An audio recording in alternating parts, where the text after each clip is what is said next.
Hey guys, what's going on? So today is the first episode of the new series, Ectomorph's Gaining Guide. Now this is something that I wish that I had, so I'm creating something that I wish that I had when I started lifting, and it's just going to be a video series of different ways to make sure that you're gaining the muscle you want to gain if you are an ectomorph.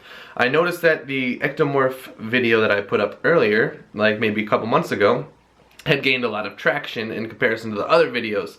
So I realized and respected that as you guys wanting to know a little bit more about how to gain some mass if you are a hard gainer like myself. Now, one of the things that I'm going to talk about today is your workout timing. Now, the workout timing and how you work out are going to be very important towards your goals and how you're going to achieve them. Now, this is the one thing I'm going to say, and one of the best pieces of advice I've gotten from somebody before is your body is nothing like all of these people in the fitness industry that are working out. So don't work out like they do. And the thing is, for an ectomorph like myself, I can't work out for long periods of time even though I want to. And I have to do very short bursts of high intensity work in order to rip up muscle fibers enough without damaging them too much so that I can actually repair them. So the thing that I'm telling you right now is this. Compounded movements are going to become your best friend as an ectomorph. And you're going to want to stick primarily with those, and you're not going to really want to stray off and do too many isolation exercises because after a while it's defeating the purpose and you actually might do more damage than good. So the thing I'm going to say is this. I do normally I'll start, let's say I do my deadlift day. I'll do my deadlifts. That'll take up a majority of my workout. Maybe the first 15 to 20 minutes will be just deadlifting. After that, I'll do some heavy compound, maybe of like a bent over row or something of that nature so that I can really rip up the back again while doing the compounded movement. And then after that, I would do something more basic like a lat pull down. And I would do all of those three different things in a 5x5 manner. Sometimes I'll do 3 sets, sometimes I'll do 5 sets, depending on really what I'm aiming for that day.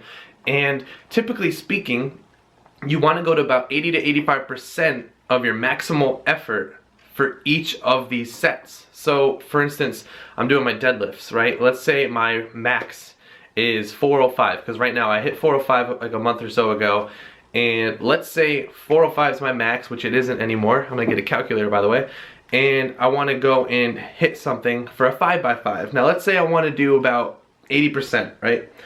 I would go to 405, I'd put in 80%, and you get that number right there, 324. So right there, sorry, it didn't focus, but pretty much what I'm going to say is this. 325, I'm going to be doing that for 5x5, right there. 5 sets, 5 reps each set. And what I want to do is I want to focus heavily on the downward motion, especially if you want to develop muscle. Things like that are going to help you a lot. Like, okay, this is a little tip with your workouts, guys. I know I'm going all around the map, but I hope you guys can collect the data that you need to collect and get everything you can from this video. So pretty much when you're doing your workouts, especially with heavy loop movements, the downward eccentric motion are going to rip up your muscles more than your contraction motion. Just because you're resisting a heavy force and your body's not going to be used to that. So for instance, when you're doing your deadlift, if you notice, I go where I rip the thing off the floor and I go nice and slow and I land it down nice and softly when I'm doing my deadlifts. Or if I'm doing my bench, I pop it up my chest, I slowly come down, I really feel it tear, and then I pop it up again because I'm trying to get the power explosiveness of the contracting portion of the exercise, and then I'm also trying to get the eccentric tear of the muscle by getting that strain all as I'm going down, so that way I can get the most out of it even though it's a short time period. Now another thing is this, guys, you're going to want a longer rest time. I know, I hate it too, and trust me, if you want to see any results, do this.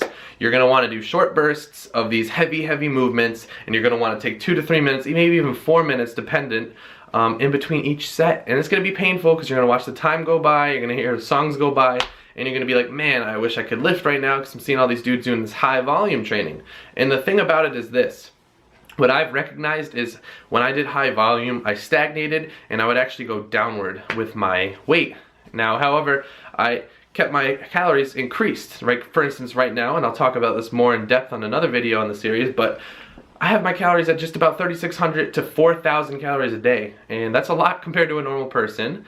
And I'm still just barely tapering up and down to get to where I want to get to. However, when I did my volume training, I noticed that 4,000 calories wasn't even sufficient enough to even maintain my weight some days. I would fluctuate on the lower end of things. Now that I've been doing these high intensity weight workouts with like 3 to 5 exercises total in the entire thing, maybe I'd say more close to like at 3 or 4 exercises in total, I've pretty much noticed the difference because now I fluctuate on the higher end. I used to be anywhere between 157 to 160. Now I'm anywhere between 162 to 166 on a daily basis. And this is just a little change over the last 2 months of changing my workouts towards heavy, high intensive exercise with low amounts of cardiovascular. You want to keep everything non-aerobic because guys, the more aerobic exercise you're doing as an ectomorph, the more damage you're doing to your fat stores. And as you know, it is very hard to gain body fat. Like I just did my body fat percentage today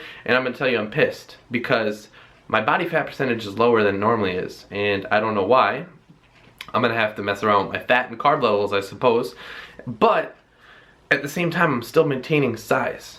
So, I mean, I'm at 164.5 right now. My water free weight this morning was 162.5.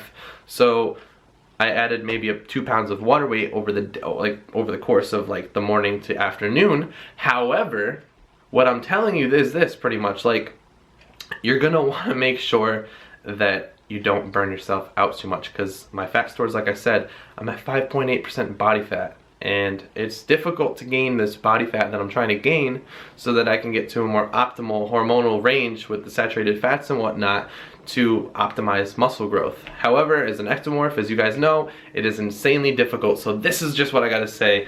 Cut your workouts into a shorter time period, maybe 45 minutes to an hour. I know it sucks, you wanna be in there for 2 hours like I do, but if you wanna gain that muscle more than you wanna be in the gym longer, 45 minutes to an hour, 3 to 4 motions you're going to be performing. They're going to be heavy compounds so that way you're getting the most intensity and the least amount of volume you can get with a higher rest period of time. And that's really it, guys.